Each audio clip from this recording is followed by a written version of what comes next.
Starting next week, go to Jaguar Gator 7 to learn more about the history of Major League Baseball. Click the card in the upper right corner or the link in the description to subscribe. And now, on with our feature presentation. So can we just play every Super Bowl in Arizona from now on? Seriously, can we please do it? Part of this is for incredibly selfish reasons, seeing as I live in the area, and Phoenix put on an incredible show, and despite the chaos, I loved every second of it. But part of this is just the fact that Arizona has put on nothing but great Super Bowl after great Super Bowl. I don't know what it is, but over the 4 Super Bowls played in the state, they've been decided by an average of 5 points. The worst of the 4 was Super Bowl XXX, and that was a 3-point game with 4 minutes left. And if we're just talking games to take place in Glendale at State Farm Stadium, this past Super Bowl was the worst one in all likelihood. This game, as in the game decided by 3 points on a game-winning field goal with under 10 seconds left, was the worst of the 3. That's how good the Super Bowls in Arizona have been. And yes, there's going to be a ton of discussion about this game in the coming days, as is to be expected. And don't get me wrong, we're going to talk about this game and all of the aspects of it throughout the week.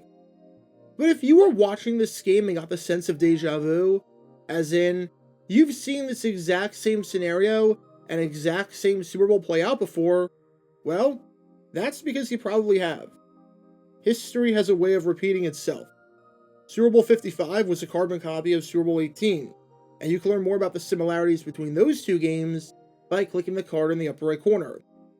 Super Bowl 56 was a carbon copy of Super Bowl XXIII, and you can learn more about the similarities between those two games by clicking the card in the upper right corner.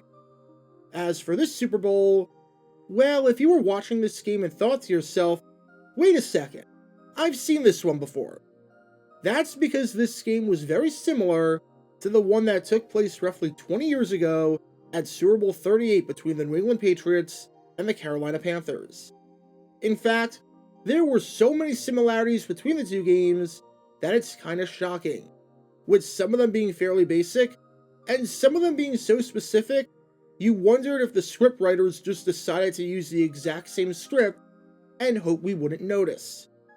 Let's start with some of the obvious ones. At Super Bowl XXXVIII, the game ended with the AFC team beating the NFC team by 3 points, as the New England Patriots defeated the Carolina Panthers by 3, 32-29. By playing in this game, the Patriots were playing in their second Super Bowl in 3 years, having played 2 years before that at Super Bowl XXXVI. At Super Bowl 57, the game ended with the AFC team beating the NFC team by 3 points, as the Kansas City Chiefs defeated the Philadelphia Eagles 38-35. By playing in this game, the Chiefs were playing in their second Super Bowl in 3 years, having played 2 years before that at Super Bowl 55. Alright, so that's pretty obvious. But what about how the game ended with regards to the awards? Well, at Super Bowl XXXVIII, the winner of the MVP was Tom Brady. Brady played for the Patriots and won MVP for the second time in his second Super Bowl win. Brady played a heck of a game for the Patriots on this day, as he won the MVP by throwing 3 touchdown passes and by staying upright all game, taking no sacks. At Super Bowl 57, the winner of the MVP was Patrick Mahomes. Mahomes played for the Kansas City Chiefs and won MVP for the second time in his second Super Bowl win. Mahomes played a heck of a game for the Chiefs, as he won the MVP by throwing 3 touchdown passes and by staying upright all day, taking no sacks. When both MVP quarterbacks are putting up identical stats, both in terms of their legacy and the box score, that's eerily similar. So we know what the quarterbacks did in those games, but what about the coaches? Well, at Super Bowl XXXVIII, the winning head coach was New England Patriots head coach Bill Belichick, who won his second ring as a head coach. Now, Belichick has an interesting career path.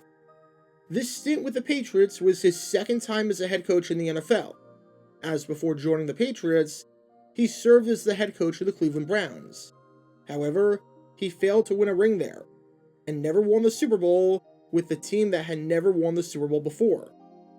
However, Belichick had tons of success as an assistant coach, making 2 appearances in the Super Bowl there, when, as a member of the New York Giants, he coached in Super Bowl XXI and Super Bowl XXV.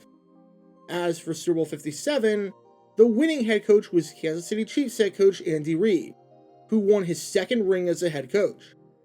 Much like Belichick, Reid has an interesting career path. This stint with the Chiefs is his second time as a head coach in the NFL, as before joining the Chiefs, he served as the head coach of the Philadelphia Eagles. However, he failed to win a ring there, and never won the Super Bowl there with a team that had never won the Super Bowl before. However, Reid had tons of success as an assistant coach, making 2 appearances in the Super Bowl there, when, as a member of the Green Bay Packers, he coached in Super Bowl XXXI and Super Bowl XXXII. So both coaches in this game won their second title as a head coach. Both coaches were in their second head coaching job after not winning a title in their first job while coaching a team with 0 Super Bowl titles, and both coaches previously made 2 Super Bowls as an assistant. But if you think the winning coach and the coincidences there were bizarre, just wait until you see what happened with the losing coach. At Super Bowl XXXVIII, the losing head coach was Carolina Panthers head coach John Fox.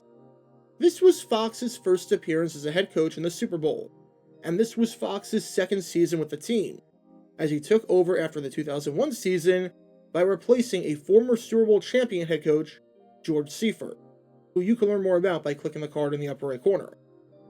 The fact that the Panthers made the Super Bowl within Fox's first 2 seasons is remarkable, seeing as the Panthers went from a 1-win team the year before he was hired to an 11-win team the year they made it, meaning that over Fox's first 2 seasons, the team improved by exactly 10 wins.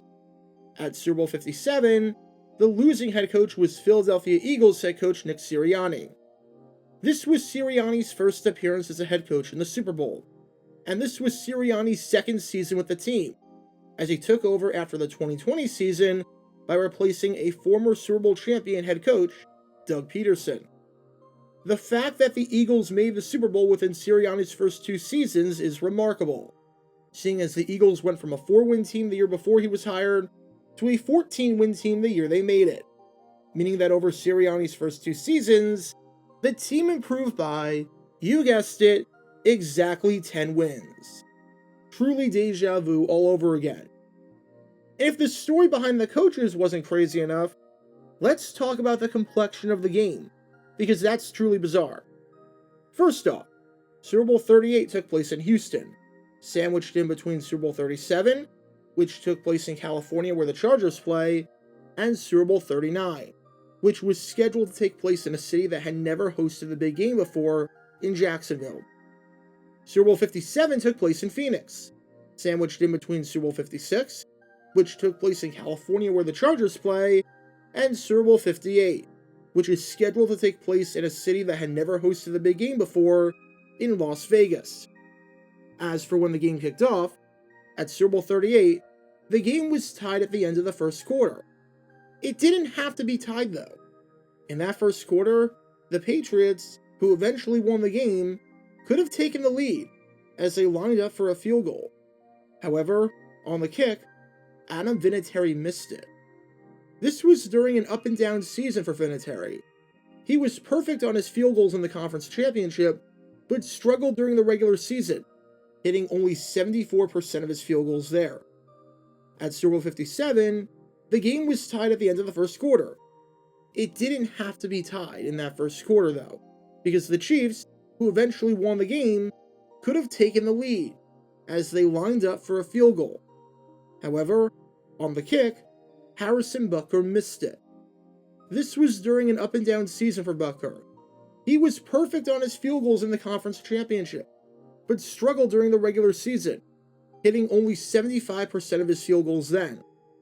The percentages during the regular season are practically identical, and the in-game situation is practically identical.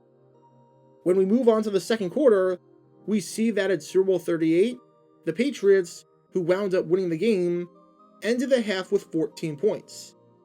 We also see that the first half ended with the losing team, the Carolina Panthers, hitting a field goal with no time left on the clock, as John Casey hit a 50-yard field goal. At Super Bowl LVII, the Chiefs, who wound up winning the game, ended the half with 14 points. However, to end the half, the Philadelphia Eagles, who wound up losing the game, ended up hitting a field goal with no time left on the clock, as Jake Elliott hit a 35-yard field goal. Both Super Bowls only had one turnover, and they each came in the second quarter, when the losing quarterback fumbled the football. Eventually, we all know how the game ended. The Patriots won the Super Bowl after finishing the regular season with 14 wins, winning the number 1 seed, getting a first-round bye, defeating an AFC South team in the divisional round that had never won the Super Bowl before by defeating the Tennessee Titans, and then winning the AFC Championship by defeating the Indianapolis Colts, who were led by the former number 1 overall pick in the NFL draft at quarterback in Peyton Manning. The same thing happened at Super Bowl LVII, when the Chiefs won the Super Bowl after finishing the regular season with 14 wins, winning the number 1 seed, getting a first-round bye, defeating an AFC South team in the divisional round that had never won the Super Bowl before by defeating the Jacksonville Jaguars, and then winning the AFC Championship by defeating the Cincinnati Bengals, who were led by the former number 1 overall pick in the NFL draft at quarterback in Joe Burrow. However, what you might not realize about both of these teams is how they won the Super Bowl. Because for the Patriots at Super Bowl XXXVIII, they did it by converting 50% of their third and fourth down plays, going 9 for 18 in that department. And for the Chiefs at Super Bowl LVII, they did it by converting, you guessed it, 50% of their third and fourth down plays, going 4 for 8 there. And then, when we get to the fourth quarter, oh man. But before we do that though, let's talk about the longest touchdown of each game. At Super Bowl XXXVIII, the longest touchdown was scored by Machine Muhammad, who played for the losing team, the Carolina Panthers. Muhammad's backstory is as follows. He was drafted in the second round. He stayed in-state for college football, having played at Waverly in Michigan and then at Michigan State. And prior to the Super Bowl season, he had 1 Pro Bowl year, which was 1999, and 2 seasons of at least 1,000 yards, which was 1999 and 2000. At Super Bowl LVII, the longest touchdown was scored by A.J. Brown, who played for the losing team, the Philadelphia Eagles. Brown's backstory is that he was drafted in the second round. He stayed in-state for college football, having played at Starkville in Mississippi, and then at Ole Miss. And prior to the Super Bowl season, he had 1 Pro Bowl year, which was 2020, and 2 seasons of at least 1,000 yards, which was 2019 and 2020. Practically identical in that regard.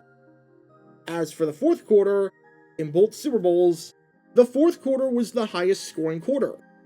In fact, in both Super Bowls, not only was the fourth quarter the highest scoring one, with 37 points being scored at Super Bowl XXXVIII and 25 points being scored at Super Bowl LVII, but the second quarter was the second highest scoring quarter, with exactly 24 points being scored in the second quarter of both of those games. The final actual drive by the losing team was a touchdown to tie the game, with the Panthers tying it up on a Ricky Pearl touchdown catch, and with the Eagles tying it up on a Jalen Hurts touchdown run.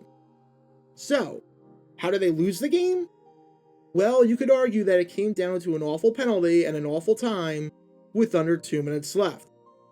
For the Panthers at Super Bowl XXXVIII, it was John Casey kicking the ball out of bounds on the ensuing kickoff. For the Eagles at Super Bowl LVII, it was the holding call on James Bradbury. Either way, both penalties made life significantly easier for the eventual winners of the game, with both teams winning the game on a game-winning field goal with under 10 seconds left, whether it was Adam Vinatieri at Super Bowl XXXVIII or Harrison Butker at Super Bowl LVII. But one thing you can't deny about either of these games is that there were a ton of points scored, and tons of long sustained drives that moved the chains. Because in both Super Bowls, there were exactly 46 first downs. That's right, both games had the same number of first downs. At Super Bowl XXXVIII, you had 46, with 29 coming from New England and 17 coming from Carolina. And at Super Bowl LVII, you had 46, with 25 coming from Philly and 21 coming from Kansas City. If that's not freaky, then I don't know what is. Super Bowl LVII was a great game, but then again, that's not a surprise, seeing as Super Bowl XXXVIII was also a great game. There were obvious differences between the two games.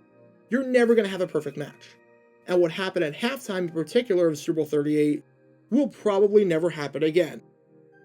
Because when they say that history repeats itself, at least when it comes to the Super Bowl, they're not lying. Because when you break it down, Super Bowl XXXVIII and Super Bowl LVII were almost identical. Get your official Jaguar Gator 9 merchandise by going to jg9shop.com, and be sure to like this video, ring the notification bell, and subscribe down below if you haven't already, as it helps the channel out a lot. And be sure to check out Twitch every Wednesday night at 9 p.m. Eastern for your chance to play NFL trivia and win cash prizes. Link in the description below. If you want to see videos like this condensed down to 60 seconds, then follow me on TikTok at JaguarGator9. To see college football videos, subscribe to Jaguar Gator 8. To see highlight videos of players throughout the history of the NFL, subscribe to JG9 Highlights. Also, special thanks to all of our Patreon supporters for helping out the channel. Your support is greatly appreciated. So you can become a patron and request future video topics in the description below.